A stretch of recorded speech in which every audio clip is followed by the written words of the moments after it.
All out war with USA. अगर आप जियो politics follow करते हैं तो यह सब आपने हाल ही के दिनों में दर्जनों आर्टिकल्स और हेडलाइंस में जरूर देखा होगा।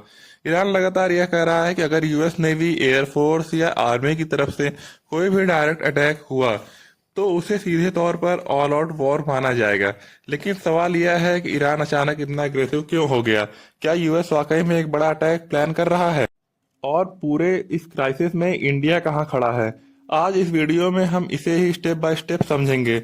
यूएसए ईरान एस्केलेशन, ट्रम्प की वार्निंग, यूएन में इंडिया का नो वोट, और क्यों यह कॉन्फ्लिक्ट पूरी दुनिया को इफेक्ट कर सकता है। जब ईरान कहता है any attack will mean all out war against Iran, इसका मतलब है सिर्फ रिटेलिएशन नहीं, बल्कि इसका मतलब होता है यूएस मिलिट्री बेसेस पर मिसाइल्स, इसराइल पर मैसिव स्ट्राइक्स, ऑयल रूट्स का डिसरप्शन, साइबर वॉरफेयर और पूरे मिडिल ईस्ट में रीजनल कायोस।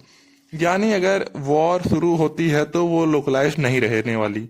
ईरान का दावा है कि यूनाइटेड स्टेट्स इस वक्त मेजर मिलिट्री बिल्डअप्स कर रहा है, एयरक्राफ्ट कैरियर मूव हो रही हैं, वॉरशिप डिप्लॉय हो चुकी है और एयर एसेट्स हाई अलर्ट पे हैं। और ईरान का कहना है कि यह सब संकेत है एक लार्ज स्केल अटैक का। ऐसा अटैक जो ईरान ने अपने मॉडर्न हिस्ट्री में पहले कभी नहीं फेस किया। सिचुएशन तब और सीरियस हो गई जब डोनाल्ड ट्रंप की एक वीडियो क्लिप सामने आई जिसमें उन्होंने कहा मतलब होता है नेवल वॉरशिप का एक मैसिव ग्रुप। और फैक्ट यही है, यूएस नेवी दुनिया की सबसे पावरफुल नेवी है। एयरक्राफ्ट कैरियर्स के नंबर में कोई कंट्री आसपास भी नहीं आती यूएस के। ट्रंप ने यह भी कहा कि ईरान पर मेजर अटैक पॉसिबल है और यहीं से तेहरान में अलार्म बेल्स बजने लगे। इस बैकग्राउंड में ईरान प्रोटेस्ट और एग्जीक्यूशन क्राइसिस सामने आया, जहां कुछ हफ्ते पहले ही मैसिव प्रोटेस्ट हुए थे। गवर्नमेंट के खिलाफ अपराइजिंग की कोशिश हुई। यूएस और इसराइल को उम्मीद थी रिजीम कोलैप्स की, लेकिन प्रोटेस्ट फेल हो गए।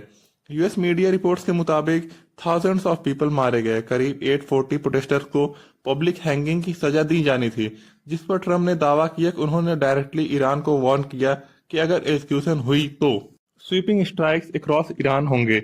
जिसके बाद ईरान ने एग्जीक्यूशंस कैंसिल कर दी और ट्रम्प का कहना है कि उन्होंने यह कदम डर के कारण उठाया। यह मामला United states human rights council तक पहुंच, जहां ईरान क्रैकडाउन की कंडेमनेशन पर वोटिंग हुई और सरप्राइजिंग रिजल्ट रहा कि इंडिया, चाइना दोनों ने नो वोट किया। नॉर्मली इंडिया अब्सटेन करता है, लेकिन यहाँ कैटेगोरिकली नो दिया गया, जो साफ सिग्नल था कि India US led pressure politics से कंफर्टेबल नहीं है। इसके बाद ईरान ने इंडिया को रिमाइंडर दिया। अली खमनेही, नए रिप्रेजेंटेटिव्स ने कहा इंडिया ईरान रिलेशंस 3000 साल पुराने हैं, हम कॉपरेशन चाहते हैं और चाबहार सक्सेसफुल हो, क्योंकि चाबहार इंडिया के लिए एक स्ट्रेटेजिक लाइफलाइन है। अगर US Iran all out war होती है तो चाबहार पोर्ट ऑलमोस्ट डेड हो सकता है। पाकिस्तान बाईपास स्ट्रेटजी अफेक्टेड होगी और इंडिया की कनेक्टिविटी प्लान्स डिसरप्ट हो सकते हैं। अटलांटिक काउंसिल की रिपोर्ट के मुताबिक यूएसए के पास कई ऑप्शंस हो सकते हैं, symbolic strikes near Tehran, intelligence headquarter और मिलिट्री कमांडर्स पर अटैक्स, साइबर वॉरफेयर और इकोनॉमिक टारगेट जैसे oil deposits, ports, export facilities, जिनका गोल होगा ईरान को इकोनॉमिकली क्रिपल करना।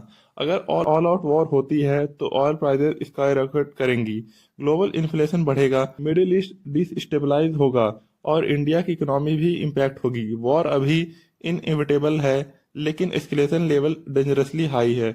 और जो भी डेवलपमेंट्स होगी मैं आपको आने वाली वीडियो में अपडेट रखूंगा। जय हिंद, थैंक यू।